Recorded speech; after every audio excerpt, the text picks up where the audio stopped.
This is Dungeon Not Included, the actual play podcast for the adventurous listener. You are listening to our game of Vampire the Masquerade from White Wolf Publishing. Frank is your storyteller. Alex plays Merryweather Quackenbush. Brennan plays Lex Deluxe.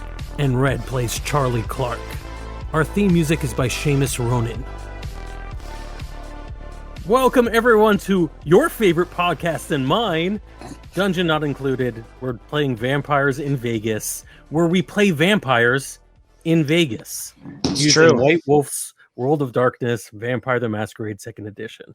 I'm Frank, I'm the storyteller. I'm joined by our players, Brennan, Rebel, and Alex. Say hi, players! Hi, players. Set that up. Oh no. Hi, players. I'm Dad. Actually, update since last week. Now, Uncle.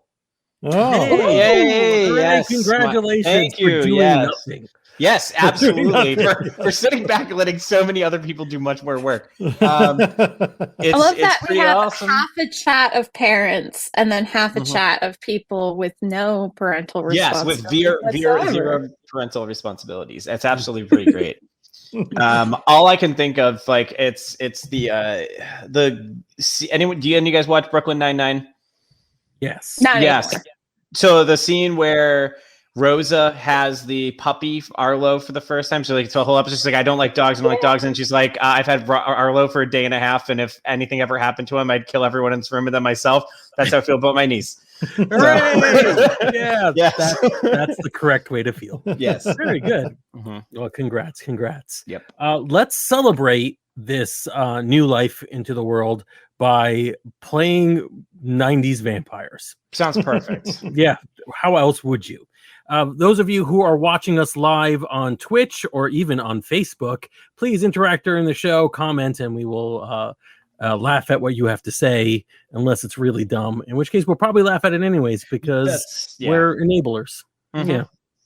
Yeah. When last we left our intrepid heroes, you accepted an invitation from the world's most mustache twirly villain Mhm. to his secret abode, which was in a pyramid.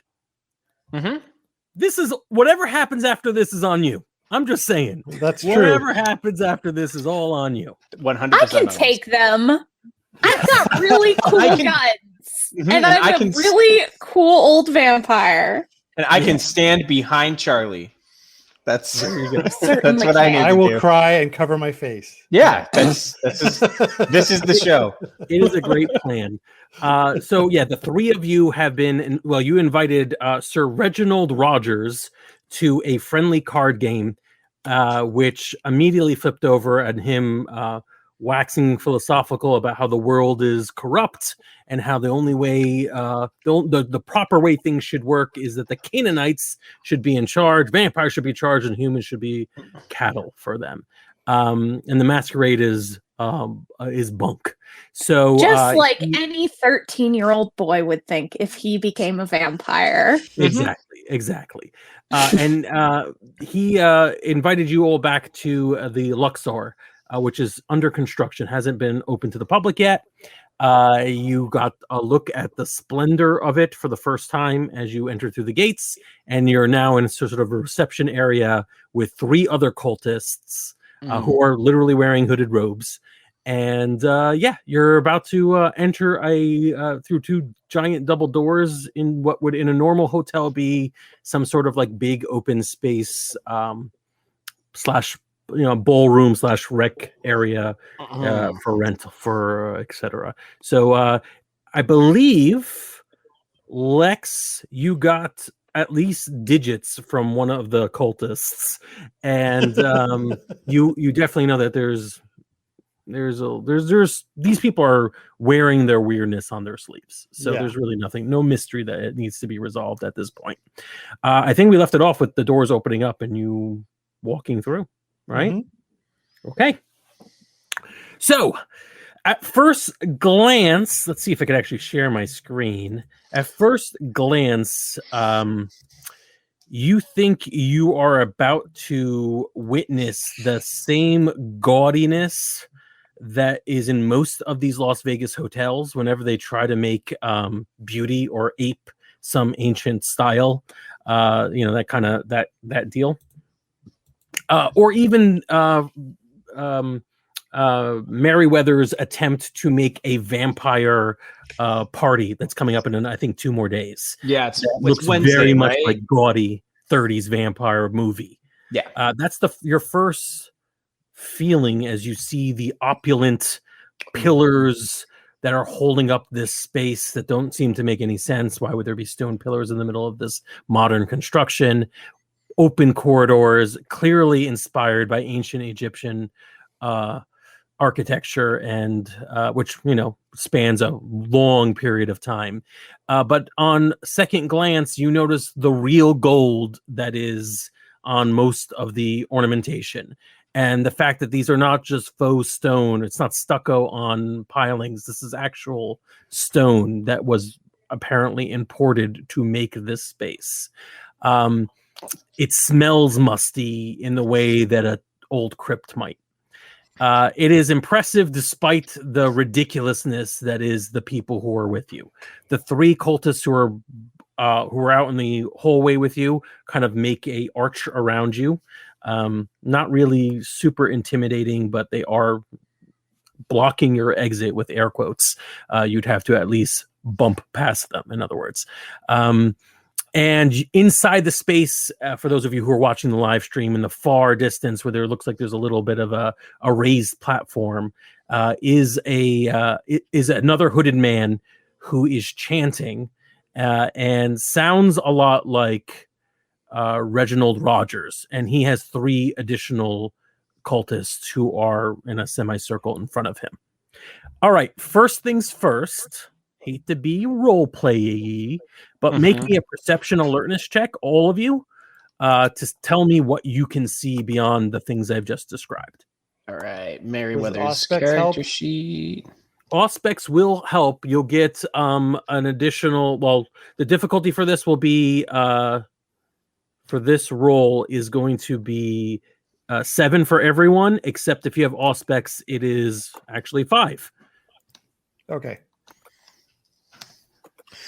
All right, So difficulty. just for illustrative purposes, this place is nowhere nearly as dimly lit for you and Lex. I got a 0. Okay. Give me 1 more minute so I get everybody's results, and then I'll ask you the same questions. I also got 0 successes. Brennan got 1. I got 1. Yay. Okay. Brennan notices Woo! stuff. Listen, Charlie doesn't Yes, notice you stuff, but she's real good at killing it. So first things first, Merriweather and Charlie. Why does Merriweather and Charlie not notice anything else in particular in this? What are your feelings right now? What are you distracted by? What's going on? Oh, you can go first, Charlie. This is complete and utter bullshit. This guy loves putting on a show. It's all set dressing, and I'm bored with it already. Merriweather is looking around the that. room. Merriweather's looking around the room and trying to figure out where the fuck he's gonna put all of this vampire shit that he's got coming in from California. He's like, "Is this the space? Am I have to work around columns? How do I work? What is this? What is this nonsense? I'm gonna have to change the theme now." He's just pissed at like the sheer. He's got 48 hours to turn this into a castle. Like, I love that. I love both of those. The complete lack of being impressed by this.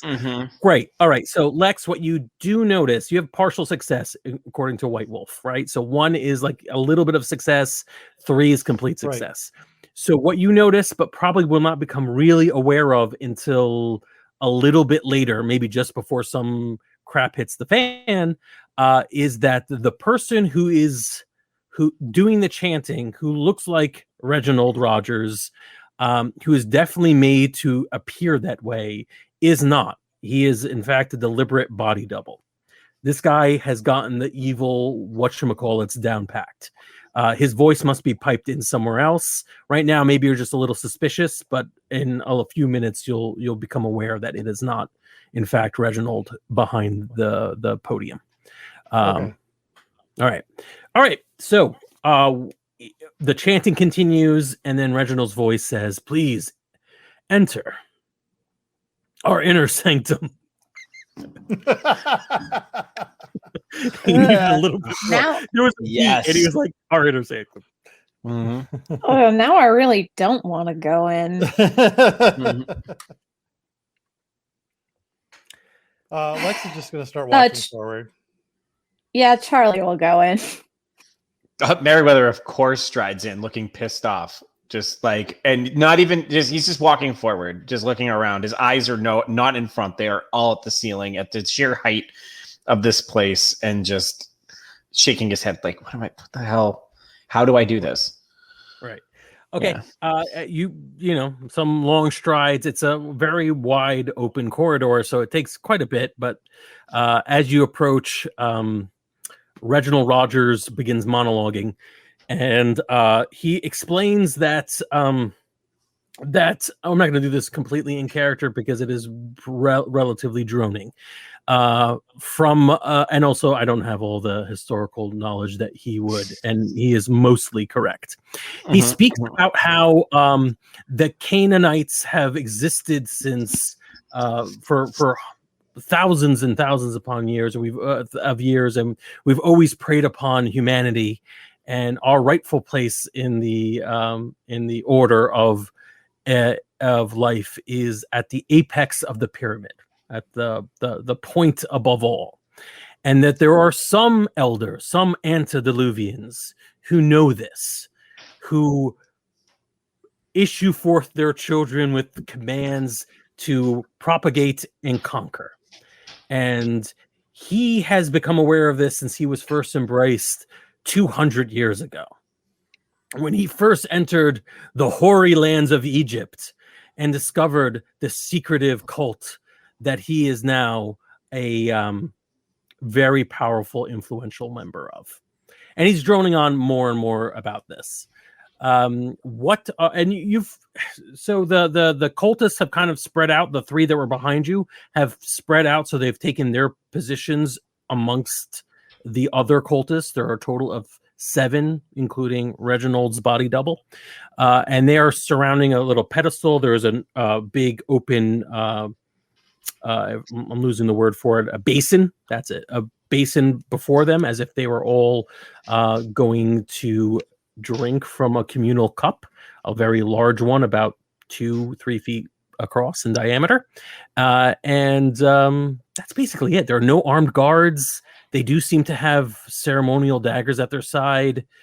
It's a sales pitch about this cult that, if you believe him, is an ancient Egyptian cult that he discovered on his travels from the old country when he was a British explorer.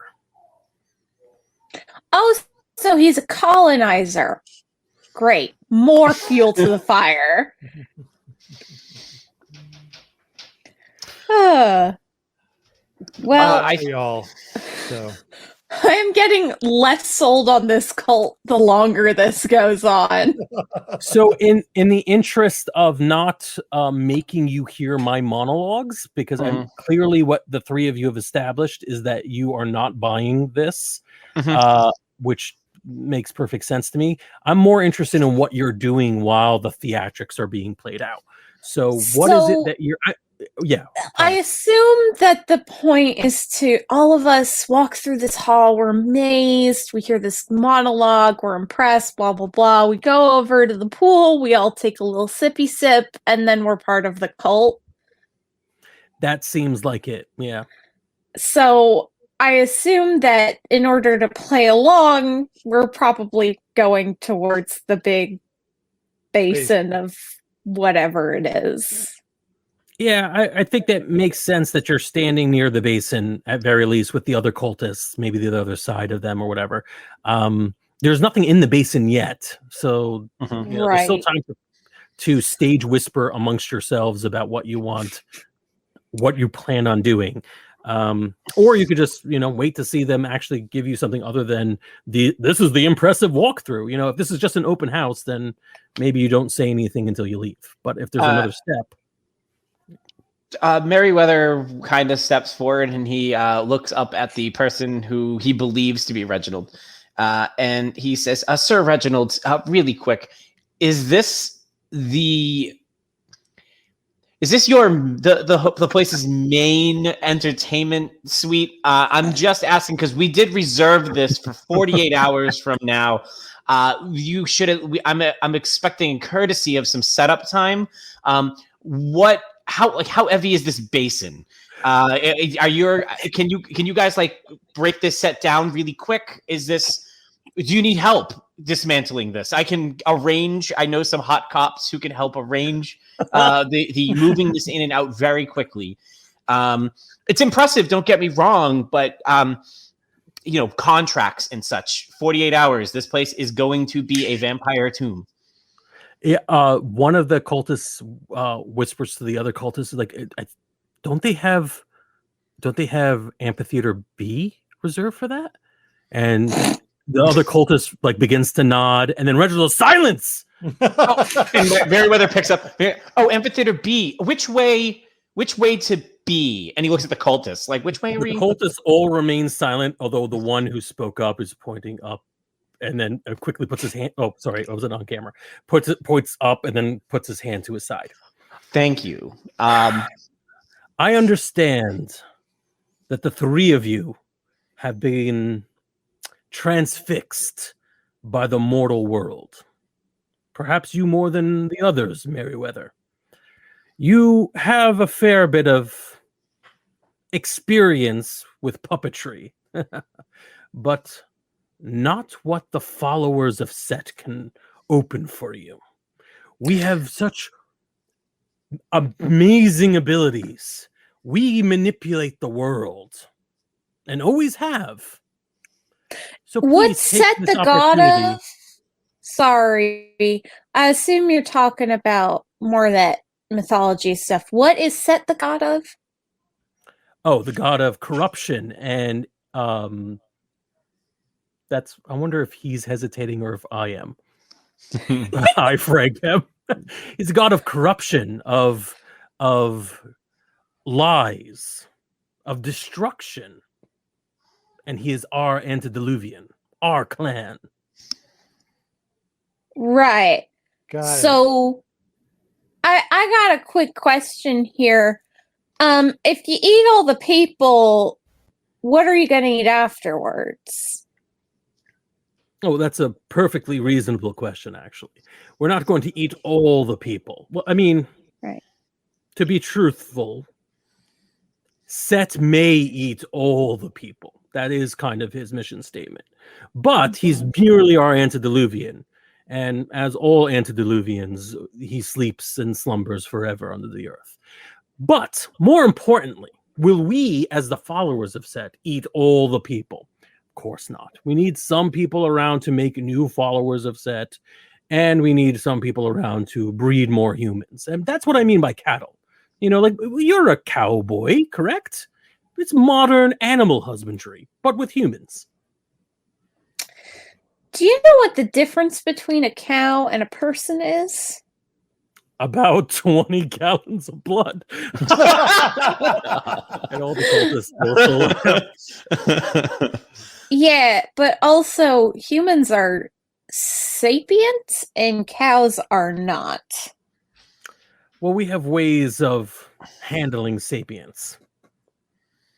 Our God is the God of corruption and influence and lies and manipulation.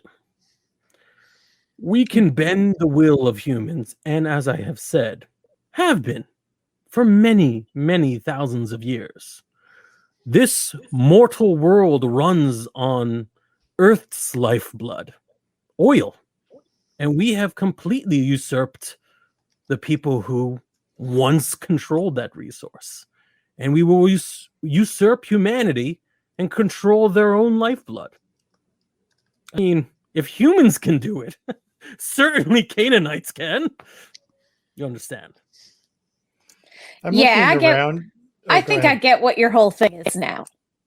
All right. I'm yes, looking around fine. at all the symbols on that are carved on everything and seeing if they're the same as the ones from the murder scene. Good call. Yes, they are not. Yeah. I have a quick question. Do y'all have any like surgeons in here? Because like, as far as bloodletting goes, surgeons are really good at that. So I'm just wondering if anybody's Only if got you're the concerned skills. with the mortal you're letting the blood from. And we, of course, have some trained humans, as any good vampire would. But let us...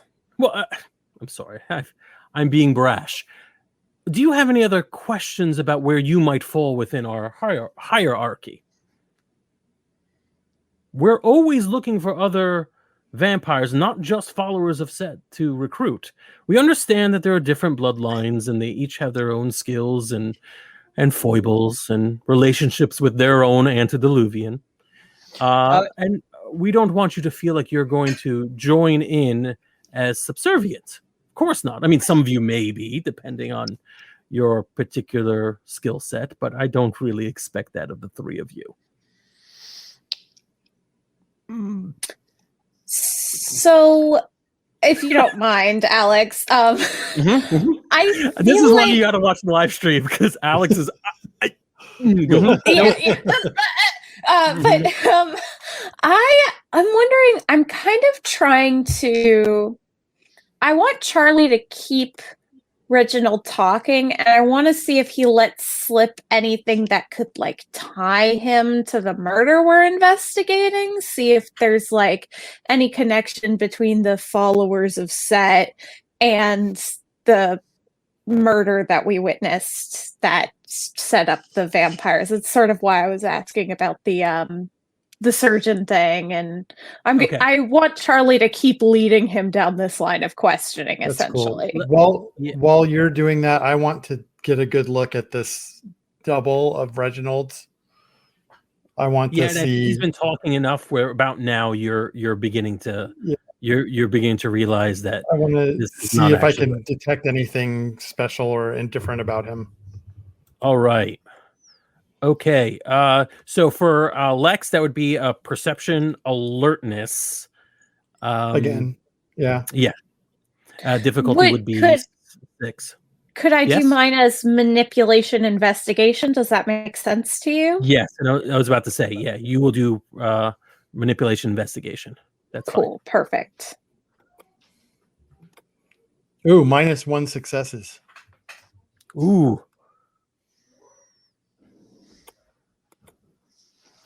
And all right. Sorry. This takes a lot longer, and I always forget how long it takes to actually roll the dice. -1 is what? Oh, 1.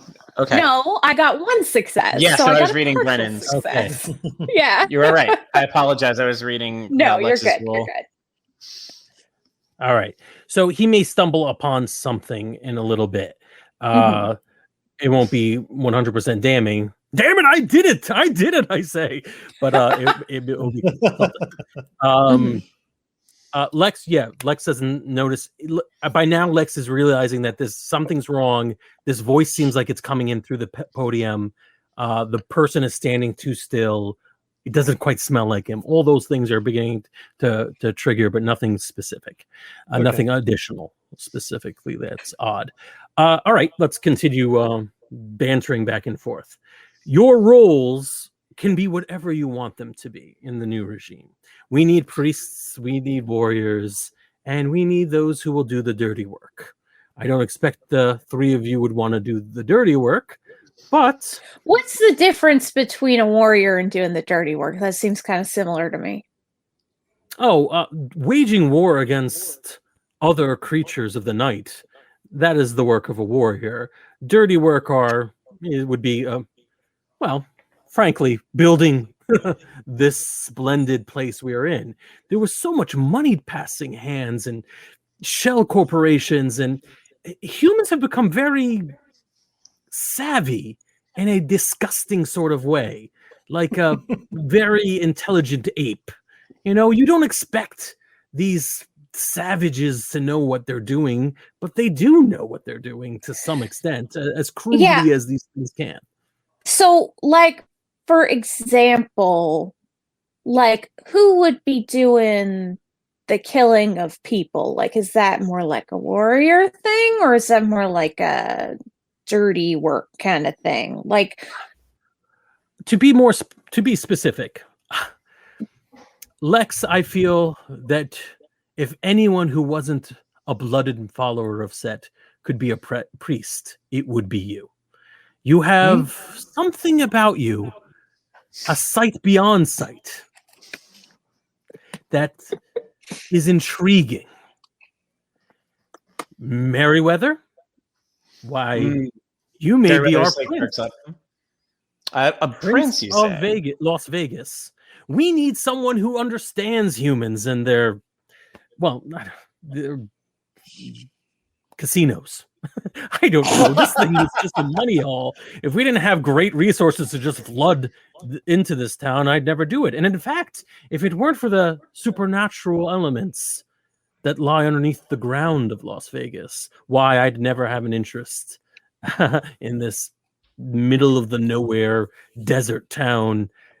Not to speak ill of deserts, I spent quite a number of years in the desert. Yeah, Merryweather kind of looks around like it's complicated. That's not something because I want. I was born in England. What kind of supernatural sites are in Las Vegas? I've never heard of this. Oh, once again, the natives of this part of the world didn't know what they had beneath their feet. They created the first outposts, and then more stupid humans landed afterwards, and it's a whole thing. Trust me. But for you, Charlie, but what's the supernatural about who to murder? part? We're not interested in you killing humans for sports or for feeding the others, but perhaps you would be the perfect warrior for us, getting rid of all these vampire hunters that seem to be falling over themselves, accidentally embracing themselves, or whatever the hell that happened in that alley that one day. I'm sorry. Vampire hunters? Oh yes, this town has a big problem with vampire hunters. It's partially because Archie is a fool. Your could current you expand upon that a little bit more? Because I have not heard of this before. Do you think? Listen, Las Vegas is in the middle of nowhere. If you don't have a vehicle, you're not going to. We can discuss this in greater detail once we talk about what recruitment would mean. It's very simple. But here's the thing: is I don't really like to jump into things without knowing what I'm getting into. You know what I'm saying? Just hear what we ask of you. It's not going to be complicated. We're not going to ask you to kill Archie or wage war against all the lupines in the wilderness outside. None of that. Nothing that crazy. We've done our research. We know what we want. And what we want is a simple act of brotherhood.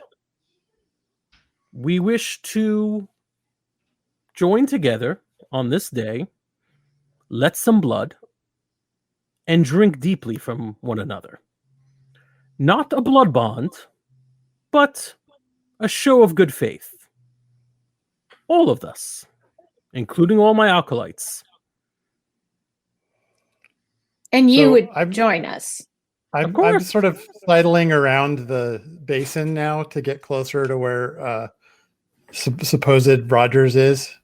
Okay. And of course I would join in. Why wouldn't I want to join in on such an auspicious occasion? I mean, the four of us, effectively, will be the new elder vampires in town. Archie can stay or go for as much as I care. We have our own plans for him, and frankly, his days are numbered, even without our intervention. So when you say drink deeply of each other, are you talking about like biting each other, like drinking each other's blood. He like hesitates for a moment. Charlie, how long have you been a vampire? About 150 years. You haven't had a very eventful life, have you? I go where I go. Even if you're dead, you gotta live a little. Yes. We will drink each other's blood in the cauldron, the basin down there. Mix our blood together so that no one of us is bound to the other, directly to the other, but all of us will be bound to each other. Right. And bound is a strong term. We're only talking about one swallow. So a little bit of background. Next to the guy, the double, and I'm smelling him. Okay. It's a very Lex thing to do. I don't think it's getting Charlie's attention. Yeah.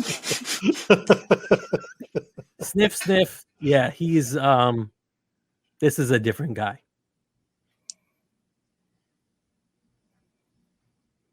All right. Is there a speaker in that I can see in the podium? There is. So this podium, despite the fact that it looks like it's made out of stone, is a actual podium behind like a stone pillar. So it does have a microphone sticking out and a little bit of a speaker, like it's echoing out to make his voice more impressive. But apparently also to change where this voice is coming from. All right, I'm going to cut the cords to the speaker. Okay. So it's a pretty aggressive act. Everyone sees like, what are you cutting it with? Claws? Just claws, like my fingernails, whatever. Yeah. All right. Vampire so nails. Slash. A little spark comes out, and there's nothing happens. Silence. The man behind the pillar stands as still as he has been. I gesticulate probably more than he does. I can't help it. I'm just the kind of person I'm talking to. He is not moving his hands as much as I am, for those of you watching the live stream. And he just sort of stays silent and still. But the 6 remaining cultist followers are sort of like acting as what the hell's happening. They're kind of like hesitating. They don't know what to do. They're looking at each other for direction. Reginald Rogers isn't saying anything, and he's not that far away. Lex, what was that about? I'm standing behind the Reginald Rogers now, the fake one. Okay. And I sort it's of very creepy. Yes, I give his neck a deep sniff. He is not moving. He's not rock still. Like you could tell there's a living being there, but he is not moving or reacting, which is very unusual for a person.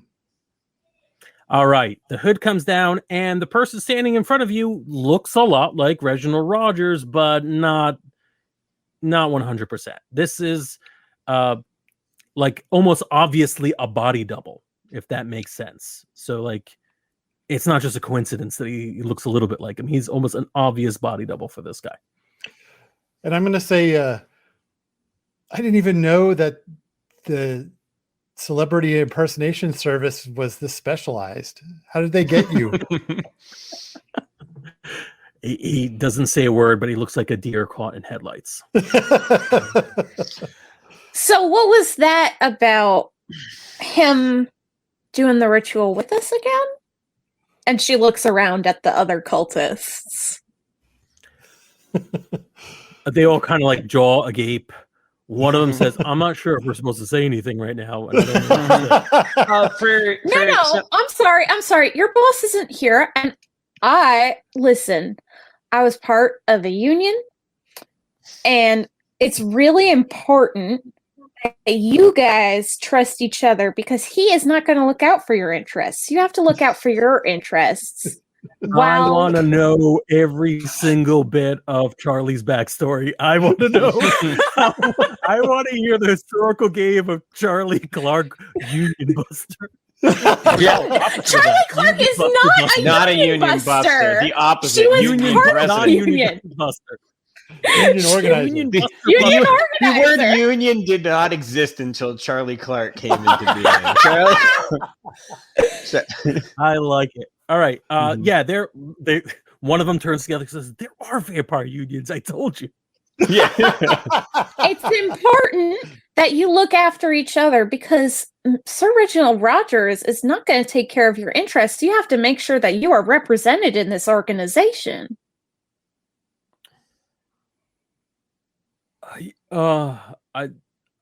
Yeah, I guess. I mean, are we not going to do this now? He's got the dagger up and his wrist out. Yeah. Whoa, hold on. I think we just learned some very important information, which is that your boss is not willing to take all the steps that you are for this organization, for lack of a better word. And I think it's important that you make sure that you hold him accountable. I like this. This is the charisma. I want to see if you convert any of these. Charisma. I guess it could be subterfuge. It doesn't even feel like subterfuge though. It seems like that's what you genuinely think. It is what I genuinely think. What about streetwise? Because this is like a very working class kind of mentality. Yeah. Yeah. I feel like it's empathy with same dice pool, but I do think it's you're trying to, Charisma empathy also works. I'm down with that. Go for it. Let's see if you can actually get one of them to say something before. Anybody else want to do Alex? Does Merriweather want to try anything or? Well, I'll wait. I'll let this play out, but I do have I'm holding an action for the this. 2 successes. I got 2 10s on that roll. Like Charlie is awesome. This is just complete and honest sincerity. Like she wants to look out for their interests in the cult. So one of the cultists turns and looks at one of the mosaics or whatever on the wall, and it's a giant snake swallowing the world. Right. And he takes a moment and he's just his head cocks. He's like, yeah, we're not the snake. We're the world. And that's all he says, but it had an impact on him that he may be thinking about this for quite a while to come. He's just gonna listen to you. I'm not gonna we won't belabor this much lore, but he's nodding, going, it's interesting. I've always wondered what would happen to members of a snake cult that realize, no, why is this good for us? Alex. Yeah, Merriweather at this point pulls out his pistol and just aims it directly at the face of the double and just kind of shouts out, and he's like, Sir Reginald, your prince has a couple of questions for you, and if you would like to, you can either answer them before or after I blow the face off your I'm assuming very rare body double. I don't know how many more people there are out there that look like you. If you want to be able to continue this charade in the future, you should probably step out here and have a chat. All right. Another moment passes. The body double seems even more like a deer in headlights, almost as if he knew this was going to happen eventually. Mm-hmm. And eventually, a door, it's very anticlimactic, and a door in the distance opens up, and it's one of those fire doors. You could hear the spring in the door, which doesn't match what you're in this ancient temple. And you hear someone approaching. If you have auspex, you definitely hear that they've got army boots on and that they are carrying gear. And eventually, a armed man shows up in black fatigues, heavily armed. But his weapon is at his side, resting. And he has some weird device in his hand that doesn't seem like maybe it's a detonator or something. It's just big antenna, very odd. And he approaches you all at a distance. Mm-hmm. I'm assuming you're going to let him approach if he's walking pretty calmly. Oh, I walk right up to him with aiming, holding the gun still trained on the other guy. All right, this big, meaty, goony guy who's decked out in weapons and in a flak suit. walks up to you. As he gets closer, you can see it's a very massive telephone with a little antenna coming out of it. And he comes up to you and he just like big fist hands you the telephone, just almost punches it at your face. Meriwether takes it. Is there an equivalent of speaker on here or no? I don't know if sure. Puts it on speaker. Or it does it and just holds it out. It's like, come here. We all crowd around it in a little huddle. And he's like, you're gonna have to speak up you're gonna have to speak up very loudly so we can all hear. He's like, all right. On the other side of the receiver, it's Reginald Rogers' voice. He says, so you have uncovered my little deception.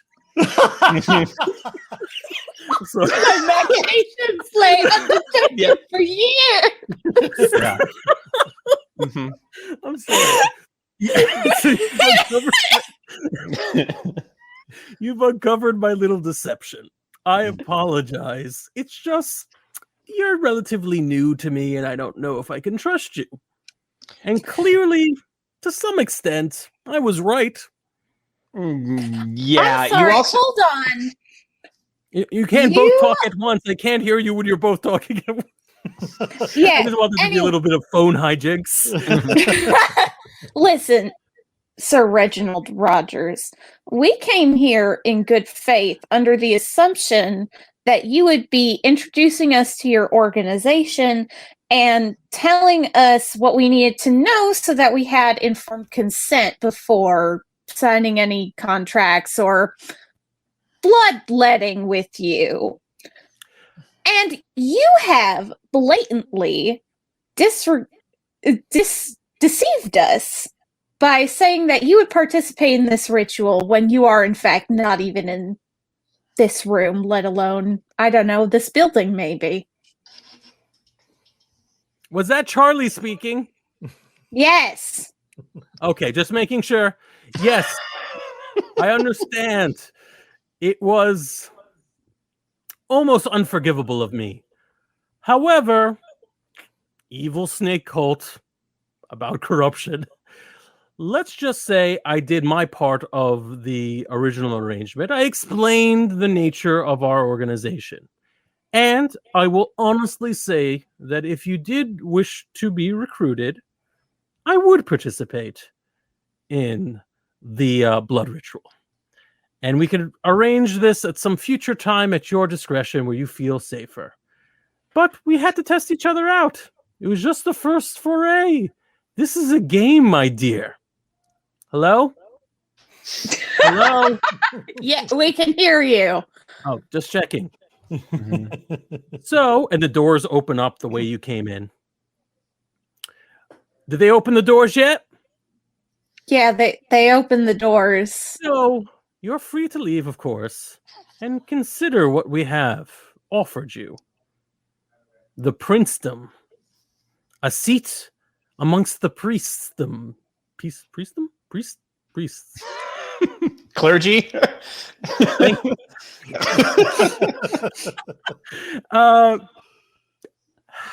A chance to test your skills.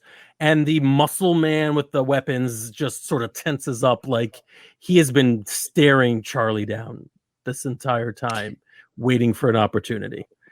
Yeah, she has not been paying attention to him at all. So Perfect. He is. Like he has not been garnering the same level of respect from her. Oh, I want to go out of character for a minute. You know, and when you talk to people who are just, there's a resurgence of gaming, tabletop gaming, what have you, everyone kind of gets really, there's all of these, there's advice shows like Brennan's advice show. Yeah. On D&D Dads. Yeah. Dungeons and Daddies or whatever it was. No, that's not me. That's why I didn't see the name, because I was like, which one is it? Oh. All right. But anyways, there are a bunch of great advice shows and there's always like the person who comes up, like, what happens when you design an awesome like antagonist and your players never interact with them? That's what's going on with this guard. I'm like, I gotta give somebody for Charlie to shoot at and to get shot at by Charlie. I'll make up this awesome ghoul, and she's not interested. Yeah. Listen. If there were a real fight, she might take him seriously. At the moment, there's a cross. There may be a Right. There may be a rematch Mhm. in that there would be a match, but that's fine. It's equally all the amount of disrespect that Merriweather and Charlie have been giving Reginald Rogers this entire time has been make this perfect. yeah. I love that you decided you were like, I'm going to give Charlie a nemesis, and it turns out Charlie's nemesis is just like corporate structure. It's just Yes, Charlie's like, so much better. this is a manipulating organization that's exploiting its workers. I have to help these people. Yeah. And we're doing like game rap right now, but it's all because Lex decided just to cut the cord. I thought there was going to be like, and there was 2 minutes where where Reginald was like, does he even know that the speaker is at work? Mhm. I think the GM has to respect their villains more. This is really difficult. This is good. No, anyways, so here's the think thing. about We all don't. we have to offer. You don't respect your villain, and we don't respect your villain, No, so we're all having a good time. If one of us respected the villain and the rest of us didn't, it would not be as great at the table. Absolutely. So he says, so think about all the things I have offered you. Understand that there are mysteries here that you cannot possibly unravel yourselves. Certainly not with a prince like Archie giving you nothing. And consider it. I'm not going to say that I'll never lie to you again, but at least I'm being honest about it. Sir Reginald, as I think I've made pretty clear, in about 48 hours, we are going to be throwing a soiree, apparently in a different amphitheater, but within this building. I'm going to let you know now, as I am obviously, in your world, I might be a prince, but in this one, I'm just a lowly party planner. But in my party planning capacity, if you or any of your acolytes show up, I will give Charlie full range to fucking kill you. So don't show up at our party. Thank you. All right. There's an end call button, which isn't as fun as slamming it, but there is a button. Yeah. I think he holds it up to let Charlie end the call. Charlie, in fact, ends the call with extreme prejudice. Nice. Yes. And by that I mean she presses the button so hard it flies out of the ghoul's hand and smashes against the floor. Mm-hmm. Perfect. Wait a minute, was the ghoul holding the phone? No, I was holding. Oh, you were holding the phone. Okay. I picture that you press it so hard that your finger like breaks the plastic and just goes like in. Oh, absolutely. Yeah. I'm not trying to take away your right to self-agency, but I did expect the gun, the phone to be tossed in the air and then with the 6-shooter just shoot it a couple times. Oh. I'm not going to waste my phosphorus bullets on a phone. Fair. And it's also probably a Nokia. It's not going to break even if you shoot it. No, it's a full Saved by the Bell Zach Morrison number, with the big giant, and then it's got the antenna as well. It's hilarious. Headset with a battery in it. Yeah. Mm-hmm. Yeah. As I assume we're leaving, and as we leave, Yes. I'm going to point at the one cultist who I was chatting up earlier, and go. Nice. Do you want that to be the same cultist who was having the existential crisis about the snake cult? It doesn't matter to me. I think it should be two different cultists. Two different cultists. Okay. I'm okay with that. All right, you are let out, and it is like, if you ever thought about what the realistic reaction would be to being invited to a weird cult party that kind of fizzled out, and you're now like the limo driver is not sure what to do, so he drives you back if you want. Oh no, I gotta go check out. And awkward. real quick, Merriweather's not leaving without checking out Amphitheater B. He's got to see what's there, if anything's there yet. Even better. Mm-hmm. Somebody Charlie brings you will up go there. with him. It's a beautiful space.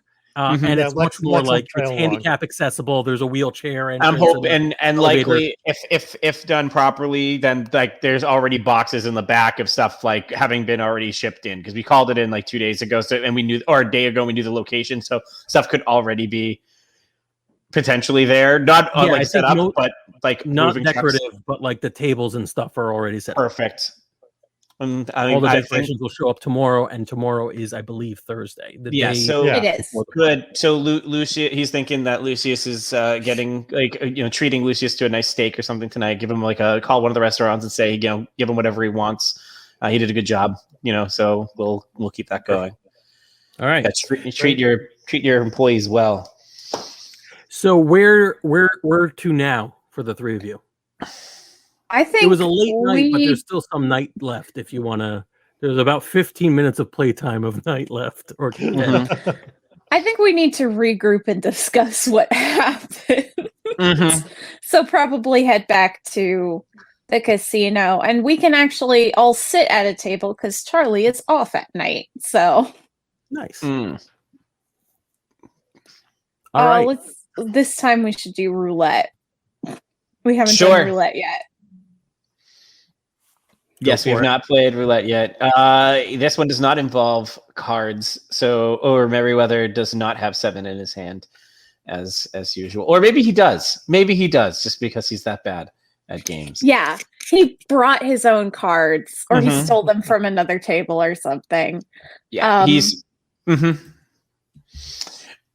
So here's the question. We're all, I'm assuming, at the far end of the table, as far away from whoever the dealer. I don't know if you call them the dealer in that, but the person who's running the game. Because if we're going to talk vampire nonsense, we got to be out of relative earshot. I would it's think. also possible that you're just like you've got the table and you're just rolling it. It's not like it's very complicated to run.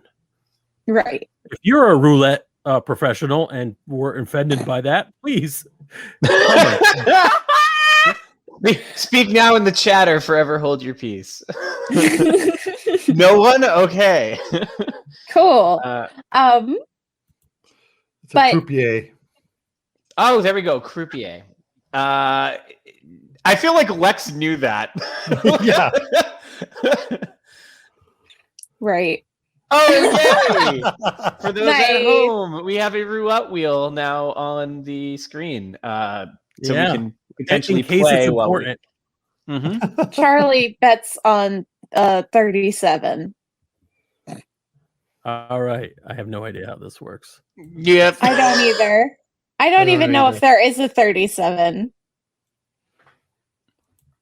All right. I spun it. Let's see. Anyway, This is so hot action right now. hot This is audio good. action. Yeah. 17. 17. We'll revisit this amazing amount of immersion later on. So, do we have to deal with this cult right now? I mean, I'm just trying to. We have so much going on. I have a party in 2 days for to help introduce vampirism theoretically to Las Vegas without actually introducing vampirism to Las Vegas. We still have to figure out who knows what and why they want to use this party in such a way. Also, is this cult going to? How pressing is this whole trying to stop the takeover of the set group? Well, I don't think they did the murder. They said something that made me think they were connected, which is that they knew about the vampire hunter who got killed. I agree. I think that they are connected to at least that vampire hunter being killed, but also makes me wonder. I know this is going to sound terrible. I think we need to go talk to the prince's cronies, just because if this is not the first vampire hunter that is hit here, which is what I was led to believe by the conversation we just had with originals, we need to know exactly if this is in fact a real thing. Is there an epidemic of vampire hunters and we just never knew about this? Because at the same time, I didn't know about At least they're not very good at their job. Well, yeah, that's true. But also, like, I didn't know that there was a cult of snake gods, though apparently they claim to have this large network that throughout the land and been going around for centuries. Like, am I the idiot here? Is there just no, like, are we just overrun with stuff? Or is this just bluster from a man behind a curtain? I can't tell. we are part of the Camarilla, so it makes sense that if we've been running in those circles for a long time, if there really is a long-standing snake cult out there, they're not going to reveal themselves to people like us. You know what Sure, I'm but saying? I feel like there's got to have been inklings, right? If they're like trying to work to make humans into cattle, and they've been working on converting people, like not everyone could have said yes. Some people must have heard the pitch and said no. Like, we can't be the only ones, right? Like, Sure, but I think most of the time they'd probably kill those people. That's what I would do if I were them. Okay, it's fair. Now, I still think that we need to find out more about if there is in fact large numbers of vampire hunters coming here, because that is something that if the prince is aware of and hasn't told any of us and is taking care of it, but in his current state, I wouldn't be surprised if he's not focusing on doing a lot of things, or if there's an invasion of them and the cult is actually what's been helping take them out.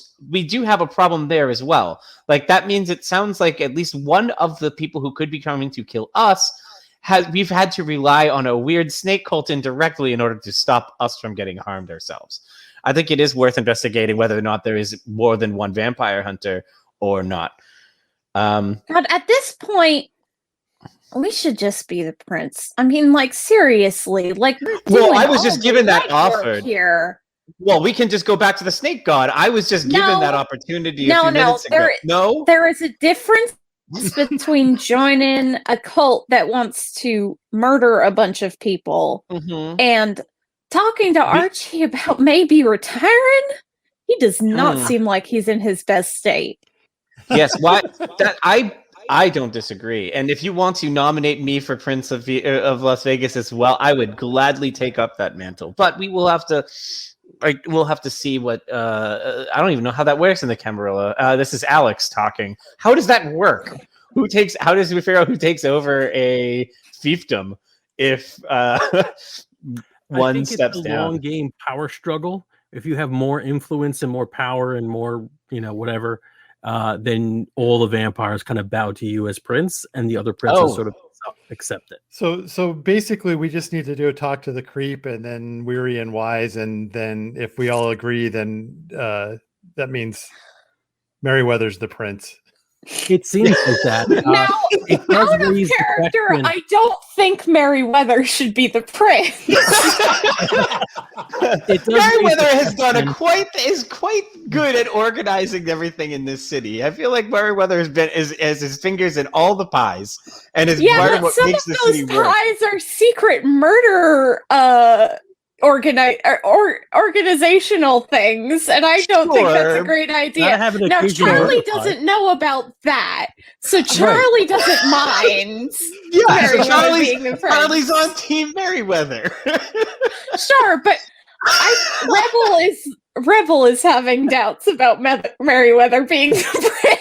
I'm going to, in all fairness, now, and you're going to tell me in Charlie's 150-year life, through union creation, destruction, and all different anti-capitalistic nonsense that has gone on in their lifetime, not one piece of innocent blood has been shed during that That's time? That's not what I'm saying. I'm saying that Charlie does not systematically murder innocent people to feed herself. This is more evidence of Charlie's political leanings. The industrialization of murder is wrong. Right. It should be personalized. I love it. Just Merryweather sits back and just like, okay, says the cop. Oh my He's not a cop so good anymore. Okay. I just want to say give me a little bit of a moment of vanity. I think the camera pans out from this conversation, and somewhere Reginald Rogers, priest of the cult of corruption, is tenting his fingers and cackling as you argue with each other, and as the seed has been planted in Merryweather that maybe I can be prince. My murder operation. Yeah. I think Merryweather, in fact, like when he's doing he's like, Prince. He's picturing himself like on stage as the musician, like in the purple flowy, whatever. Like he's still regal. He's still on the throne and everything, but he's got like the hair, the eye makeup, 100%. Yeah, no, you're still in charge of a bunch of vampires, but you're in a lot of purple. Yes, and you can control a crowd. Yeah, and I know that is on board with this. I know. Yeah, I know the sound I know the sound of Doves crying really well. I've seen rain that is all different colors, specifically purple. I love it. Yeah. If I were a better storyteller and had more control over the mic, as it were, as soon as Charlie said, "I think they murdered those people," Charlie would have gotten the 37 or whatever it was on the roulette table. I was like, yes, right. That's the idea. Whether they're successful or not is another question.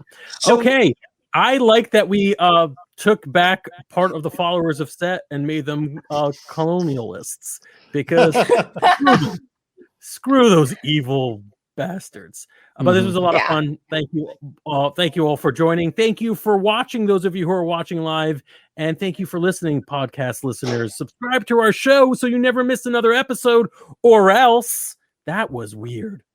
I shouldn't threaten our audience that way, right? That's not. I think that's fine. Some of them might like it. That might be their thing. Maybe that could get something. Hit that subscribe button. If that is your thing, then you are listening to the right podcast. Thank you all for tuning in. This has been Dungeon Not Included. We're playing vampires. It's fun. Bye. Bye. Hey there, we hope you enjoyed this episode of Dungeon Not Included. If you did, please tell a friend and leave us a 5-star review and encouraging comments on iTunes, Stitcher, Google Play, or wherever you get your podcasts. It really does help spread the word for new shows like ours. You can follow the latest from the Dungeon Not Included crew on Twitter at DNI Crew, and over at Facebook at Dungeon Not Included, or at our home on the Non-Productive Network at Non-Productive.com/DNI Crew, where you can find articles, character sheets, and Patreon exclusives, as well as our latest episodes. Thanks!